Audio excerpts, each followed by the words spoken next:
So Kenny talked about the bye week as being kind of an opportunity to kind of self-scout and take stock of the first 4 weeks.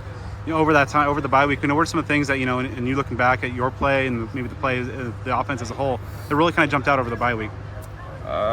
Just going back, bye week is a time where we can mentally and physically reset, and so it wasn't as physically demanding, but like the intensity mentally was still there in the film room. Coaches want us on the iPad or on our phones watching film, getting the extra plays in. So it may not have been as physical on our feet, but mentally it's still the same. We still had a week time prep to get ready for Kansas. Your last time out there against Texas Tech, unfortunately the loss as a team, but you were the most involved. I believe set a Sun Devil career high in catches. What was it like just after a couple weeks of maybe not getting as involved, but kind of be a go-to guy in a big game? Yeah, just being ready.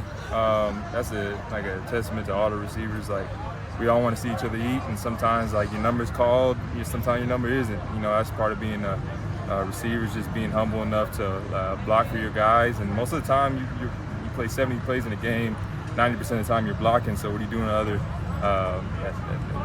when you're not getting the ball? So the ball came to me last week, and I'm sure somebody else is going to get a lot of targets this week too. So it's just ebbs and flows of the game. Just got to stay focused and just be ready.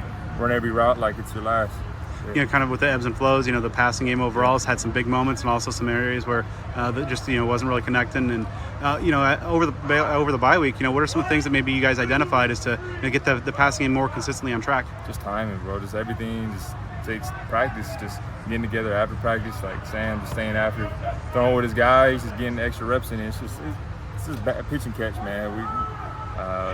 Everybody's here for a reason. Everybody can make those plays and stuff. So we just want to get together more, obviously throughout the game, but building that trust during practice, and it's just something that I've noticed Sam take a bigger leadership role, and calling guys back if they've dropped a route, like tell them to get back on the line, let's do it again, so stuff like that. We're seeing a lot of development from him and the receivers as well.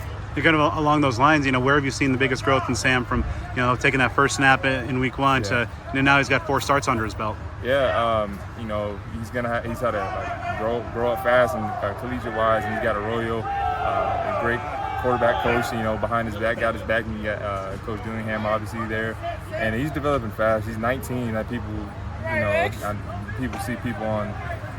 I see people talking about him on social media and stuff. This kid's 19, man. He's not even old enough to drink yet. So he's got a lot of time to develop, and he's gonna be a great player in this league for a long time. And it's not even just to lead the country. I think he's gonna be able to help turn this program back to what Dillingham has envisioned. Kansas has got a pair of corners. It's among the best in the conference, if not the country. And Kobe Bryant, Miller Dotson.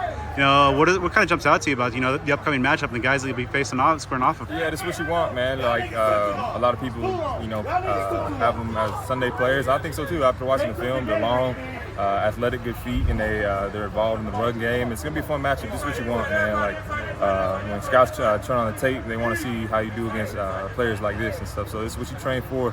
All the hours that you put in by yourself, you're envisioning going against the top corners in the country, and the plays that you make against these types of corners feel way better than playing against a lesser opponent. But these guys are going to be fun matchup for us. It's going to show us where we're at, and I think we can go out there and just do our job. You don't got to play nothing different. Go out there, run, win our routes, and just play our game. Just get the better of it, do well in the game on Saturday. I mean, the kind of the chess match between DB and wide receivers, who's going to be detailed the most.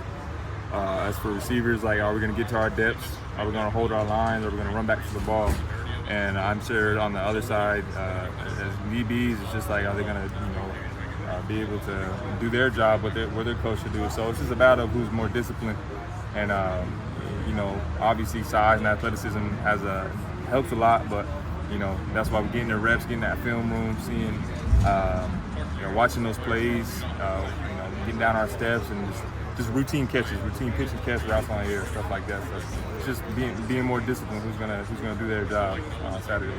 How do you think the bye week has impacted your ability physically and mentally to kind of recover after a big stretch of 4 games? Yeah, bye weeks are always helpful mentally and physically, and just getting the guys just rested up.